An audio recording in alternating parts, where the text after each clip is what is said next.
Cowabunga, dudes! Welcome to the most tubular, most radical episode of Three-Dimensional Dads ever.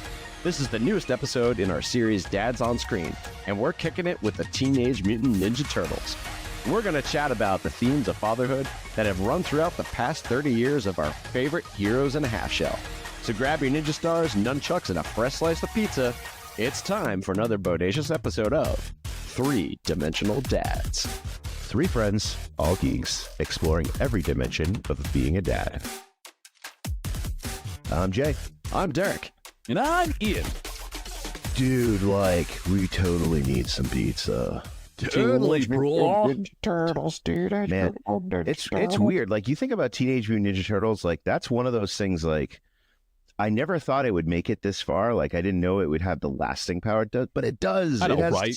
So it's not like Star Wars. It's not like Star Trek. It has this weird lasting power. And I think what we're talking about today with the whole fatherhood thing, I think that's part of it. Yes. I think the relationships of the brothers is something that everyone kind of, that the different personalities playing off each other was awesome. And I think, All right, speaking of personalities, which turtle are you? I think I am Raphael, because Raphael has that kind of edge that sometimes gets the better of him. He works from his heart rather than his brain. And he can kind of be offensive and defense. The sai, his weapon, is both an offensive and defensive weapon, right? It was made from a farm tool. It's used to disarm people, but it also is a pointy thing that can go into the other person. So, it's mostly used for defense. I love the martial art of Aikido, which is mostly defensive. So I would say and I love red. Red is a great color. Your shirt's red right now. I have Stark Industries, building a better future. You took mine. I always liked Raphael. He was always the pepper pot. He was always the quick to anger. Yep. He was friends with Casey Jones too, who had the hockey mask, which I always really loved too. And they were just two dudes, but he was always he always had a short fuse, and I kind of associated that. But I guess I'd say that I'll say Leonardo. Leonardo, is kind of the leader. He takes a step back. He thinks about the bigger picture of things before jumping right in with his emotions. And he believes in a team. And I feel with my position work and the things that I do, that's something that I empathize with a lot, right? You act it's not just you care about the others in your clan as well, if you want to put it that. Plus, he's always, he's pretty badass with those katana blades. So yeah, he was my favorite to play in the video game. He has swords. I love swords. Yeah, swords. And you are the senior three-dimensional dad. So you are, you are the leader. Well, I'll take that as a compliment. What about you, Ian? I think I always wanted to be Michelangelo when I was a kid, because he's the party dude. But I feel I actually, as an adult, I'm much more of a Donatello. I love gadgets. I'm into computers and stuff, and I think bow staffs are great. And I've always had a huge crush on April O'Neil since I was a kid. So I feel there's some Donnie, there's some romance in some of the incarnations of Turtles. I can see that. You are our technical wizard. He is. He is our technical wizard. They gave Donnie glasses in the Michael Bay ones we don't speak of. Yeah. I would say this, though. I would say that, there's so many different versions of the Turtles, even though they kind of have similar themes. And over the past 30, 40 years or whatever, my favorite incarnation of the Turtles is, wait for it, I don't really have one, because I never was a huge Turtles guy. What? No. Welcome to our episode. We're not huge fans of Turtles. No. It's not that so much that I'm not a huge fan. It's just that it was never my primary franchise. It was never up in my major three. I was always a Star Wars, G.I. Joe, Transformers, in that order. However, I do like the Turtles. I had a bunch of the Turtles action figures when I was a kid. Yeah. And that new movie in the 2023 movie that Jackie Chan played Splinter. Yeah. I love the animation style that was kind of a throwback to the Spider-Verse movies. Yeah. So I do like Turtles, but I don't have a favorite incarnation. I will go see any Turtle stuff. I do really like it. It's fun. But I don't really have a favorite thing. I'm kind of open to everything. Nice. Yeah, I think Seth Rogen killed it with that movie. I mean, when I was really skeptical when it came out, but I really did fall in love with it. So I'm glad they had a really cool take on it, which I thought it was a really good fresh coat of paint on it. But I think like a lot of kids my age, well, I mean, a lot of adults now my age, I guess when I was a kid, I associated with the cartoon initially. But that got me into the comic books, and then the old gritty Leonard and Eastman ones. That's my favorite because that's where the whole story originated from, like back in 1985. I really like those. I was a big fan, and of course, I mentioned it before, but the Smash Button arcade game, that's like one of the best things that's gone. Oh, yeah. Just like, totally. line up the quarters and let's go. Just like, bam, bam, bam, bam, bam. I was just playing that with my daughter, so I have it on PS5. Yeah, so we play it when we go to the Willows and play the actual arcade. And then it's called Shredder's Revenge on PS5. Nice. And so my daughters, I was playing it all day with them, and it's my youngest 5-year-old suddenly got really good. They got a bit bar. Suddenly, that's been a ton of fun. We got to go back. Shout out to Bitbar, Salem, Massachusetts. Ooh, amazing. You can go have a drink and play games and get pizza and all sorts of stuff. Awesome. Lots of great vintage pinball. Yes. Awesome. Their tater tots are shaped like Tetris pieces. Amazing. Attention to detail. They have an Ecto Cooler cocktail that is amazing. Tastes this like episode, we want to be sponsored by Bitbar. Call us. Give us a call. All right. So, my favorite incarnation. So, unlike Jay, I'm going to get really particular about this. I do have a favorite version. It is the 90s movies. I was a huge Muppet guy growing up, still am. And so, Jim Henson doing those animatronics. I have gone so many YouTube behind the scene videos of how they did the animatronics and they got so good at it that it led to the show Dinosaurs. They got so good at doing the mouths and the puppets and stuff that they could do it on TV that quickly. Amazing. I love it. Such a nerd. But yeah, I thought that 90s, they nailed this kind of vibe that was so different than the cartoon. I think as a little kid, it was like very saccharine. The cartoon's very goofy and silly and bright colors. And then like the movie's kind of dark. Which I thought was also reminding me of Batman when I was a kid. Like Batman 66 is what I was used to on TV. And then I saw Batman in the theaters and it was Keaton and like Mike and Tim Burton. Yikes. That was a very different Batman suddenly. Story. So that's what we decided to talk about today, right? That 91 movie. It kind of, the themes do span all the Turtles properties, but specifically that 1991 movie, which is really like people our age, that was our first like big thing with the Turtles. You know, we had the cartoon, but like the movie was kind of an event. I just remember there was advertisements everywhere. And of course, this is Dad's on screen. So the dad of the film is Splinter. And is he a reluctant father? Is he a father by choice? Obviously, a rat does not have turtle children in real life. Or maybe they do. I don't know. But even though it's not a traditional relationship, I kind of go back to the fact that Splinter is a sensei, and a sensei is a teacher, but rarely does a student start their training at infancy, which basically the Turtles did. So Splinter's relationship with the Turtles goes from a long stretch, and that's Splinter's humanity. And I think, you know, the whole story with the ooze and how the ooze turned the Turtles and Splinter into kind of anthropomorphic figures, that's what you get. So, you know, Splinter in the film takes on the role of Hamato Yoshi, his owner and sensei, and he models it to the Turtles, and that's what drives the film. Do you think there's some parallel there with Jedi? Like Jedi are raised from very, very young to be, you know, they want super young kids to essentially raise them as, you know, warrior people. I mean, they're being raised in combat and lightsabers very young. Lucas did base the Jedi on samurai, so I would say there's a through theme there. Yeah, no, absolutely. I mean, I think that, you know, Splinter has good fatherly intentions. I mean, granted that he is he's a sensei and things like that, right? You know, and that's part of being a sensei, right? He's an instructor. He's handing down traditions of, you know, the Japanese martial arts, like you just said, Jay, right? And the Turtles, something that you see in the film, right, is that the Turtles clearly have this relationship with him because they have empathy for him when he's taken and he's captured. Right, by the Foot Clan, right? They want to save their father, literally. I mean, that's kind of like the underlying theme of it. I mean, you care for the person that cares for you, whether it's adopted, no matter what your family is. Just, you know, whether you have whiskers and you're a rat, or whether you've got, you know, shells and you're an amphibian, right? And I think, you know, that was clearly shown that, you know, Splinter started teaching them because they were also mimicking him, right? Because he was, he had seen his sensei doing that, right?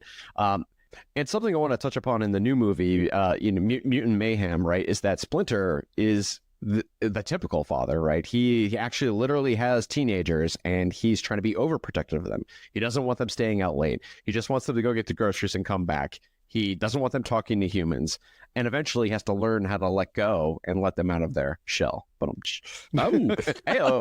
dad jokes. Yeah. So I think he is such a different Splinter in that, and I think it reflects too the modern times where like we don't open up the back door and tell our kids like come back when the street lights come on. It's like a different, instead there are a lot of phones and tablets and things, and I think Splinter in Mutant Mayhem too is like trying to recreate the world for them. Like he throws him a pizza party, and he's so right. He's such a good father, and he's very emotionally open and out there, which is not exactly like Splinter in the '91 movie. It's true.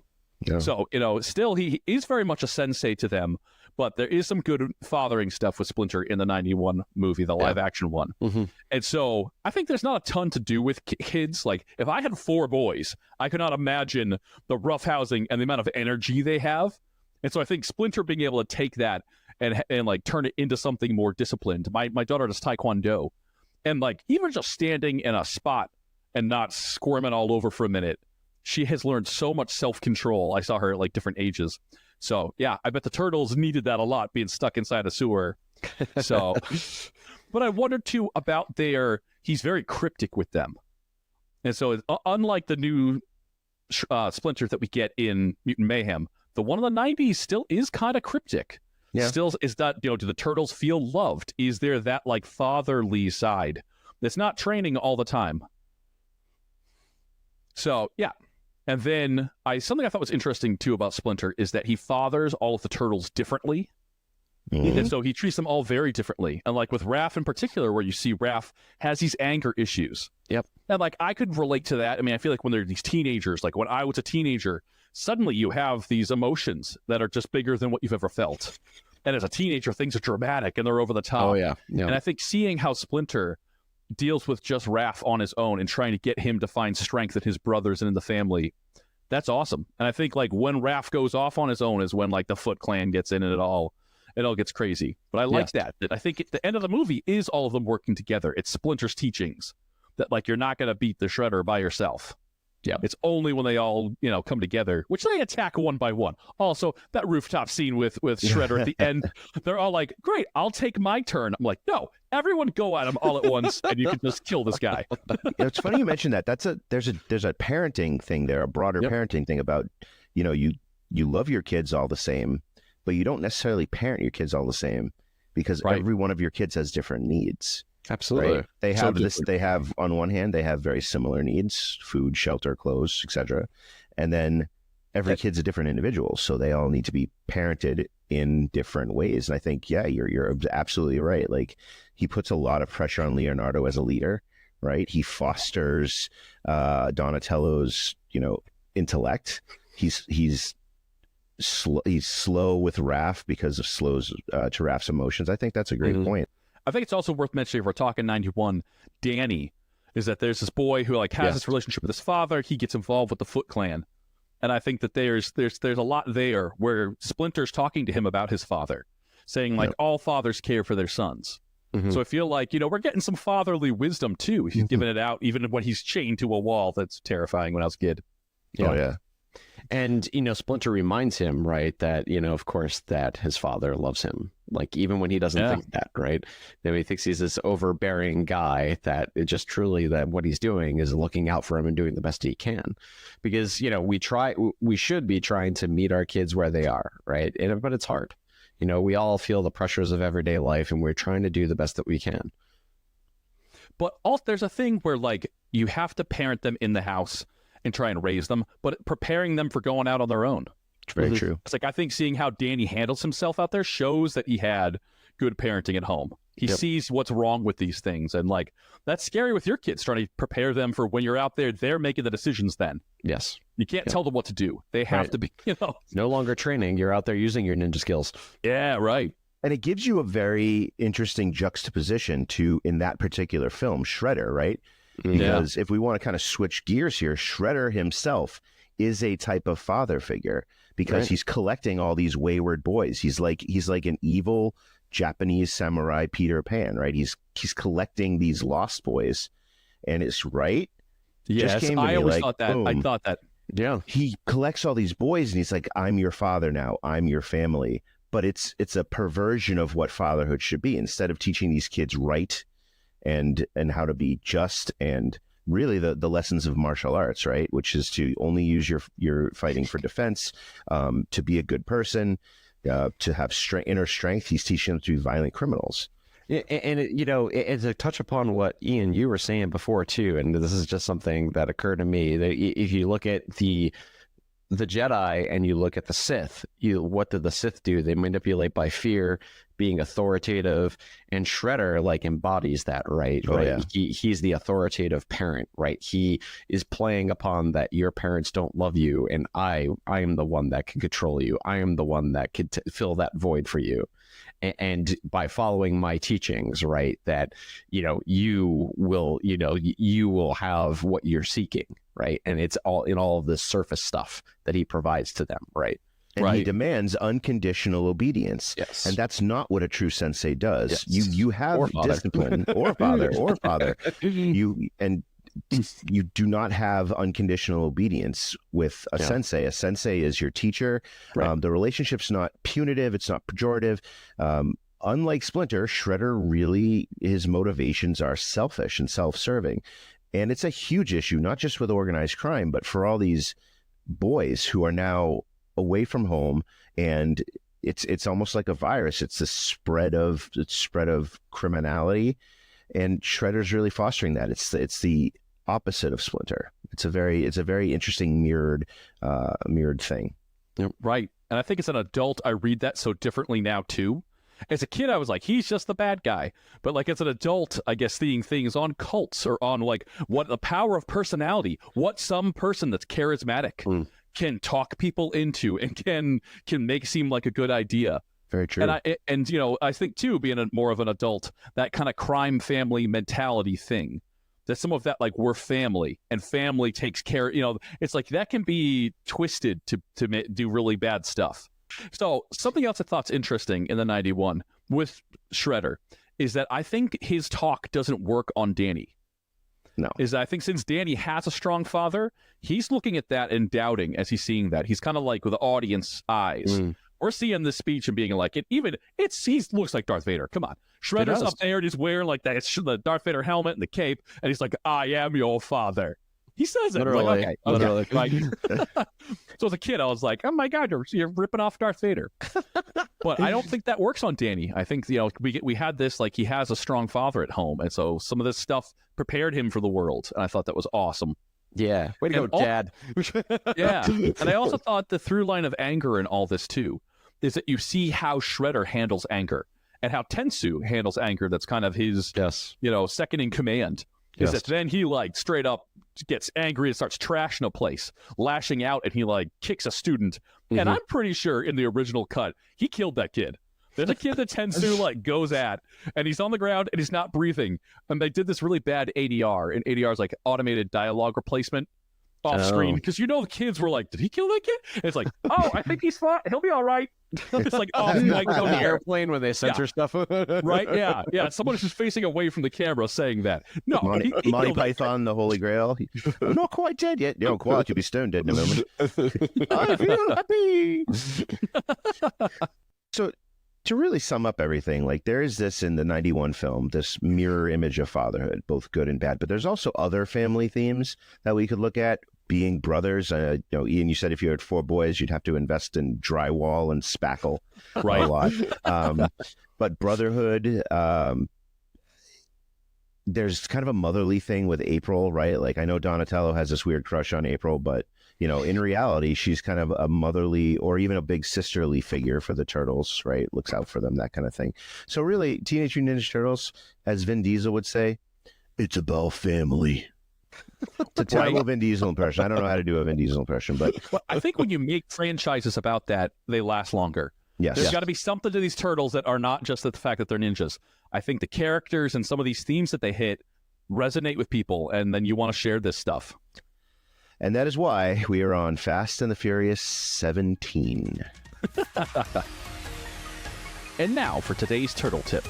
A wise man said, forgiveness is divine, but never pay full price for lay pizza. Thanks for joining us for this righteous episode about ninjutsu, brotherhood, and pizza. Please take a moment to like and review our podcast on YouTube, Apple, or Spotify, and check out our TikTok and Instagram. And always, like, share, and subscribe. Was our episode whack, or was it the bomb?